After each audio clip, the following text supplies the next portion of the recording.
Melissa Zavala here, and today I wanted to show you some really cool and efficient ways to use Gmail to manage your real estate business. I'm just going to show you a few today that are easier seen on a video than written about.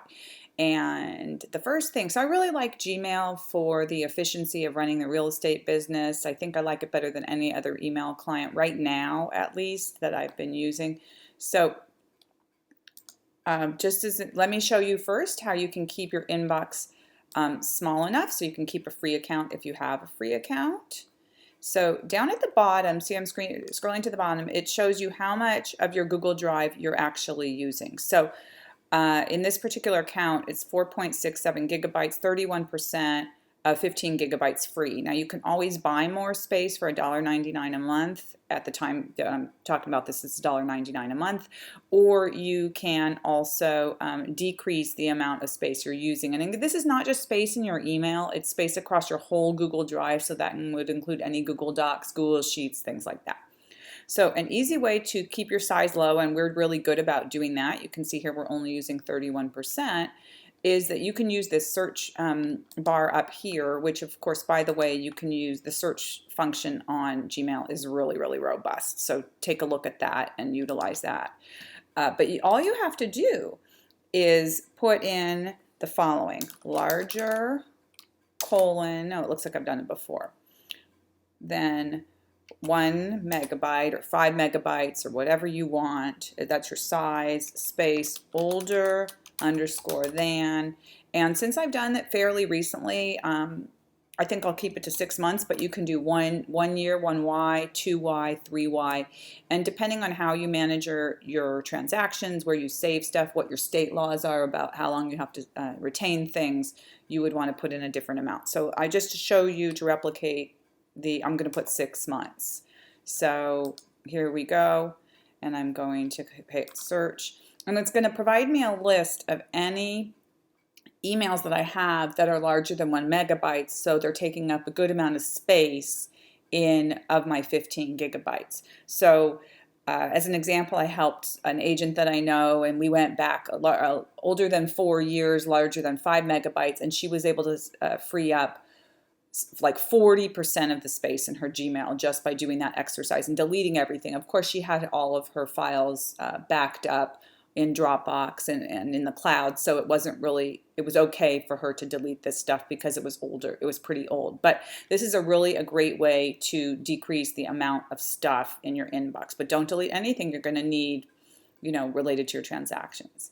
Now, the second thing I wanted to show you is that, as you notice here, I use labels. And what I do is I label everything by the transaction that's currently underway, so by the street address. So you can create labels here in the settings section. You go to settings, and you can create click on labels, and then down here at the bottom you can create a new label. And then if you notice, after you create the label, you can either show the label or hide the label. So if you show the label, it will be visible here, and it will be in the drop-down menu at the top. If you hide the label, it will not be visible. So let's say, for active transactions, I create a label and I keep those visible.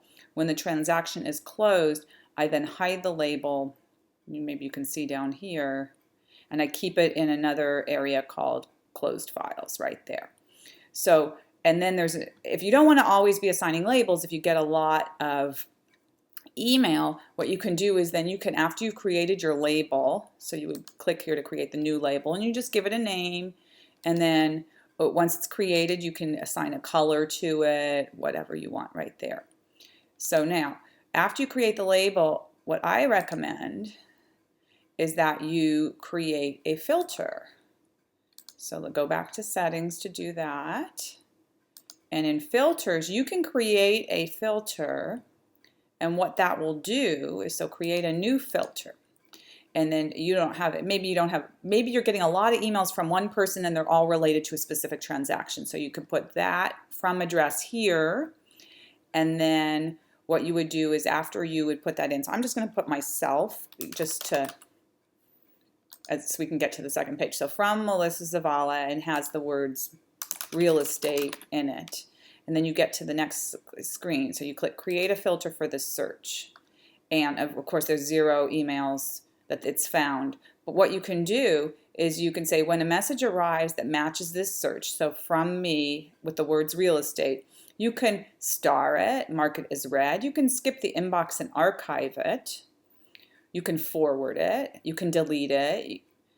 But right here is the one that I would use. Always apply the label, and you can pick one of your property addresses. So if you've got the buyer's agent on your listing and she's always sending you stuff, you can create a filter that everything she sends you automatically gets labeled with that property address. So that's really, really efficient. So you're not applying the labels, but then at the end of the transaction, you can archive a whole label of stuff so that it's easier to find down the road if you need it like a year down the road or anything like that. And you'll notice the last thing that I wanted to show you is the way I organize my inbox is I keep everything that's unread or that I still kind of want to deal with. I mark it as unread and I keep it at the top in the unread section. And then everything else that's been read is down below. So Gmail does let you organize this stuff in different ways, and that's in configure inbox right here. But for me to manage everything and to remember what I still need to do, this is kind of for me almost like my to-do list, stuff that I'm still waiting for a response on. It's kind of high on my priority list, and you can see that this stuff is already labeled, so once it's read and dealt with, then it'll be down here. So that's all I've got to show you today. Google and Gmail, it is a really robust program. There's tons more to learn, but I really think it's an efficient way to manage your real estate, particularly if you've got a lot of transactions going on. It's a great way because their searches are so good. You've got these labeling system, and they give you all this for free, and what's not to love about that? So good luck to you.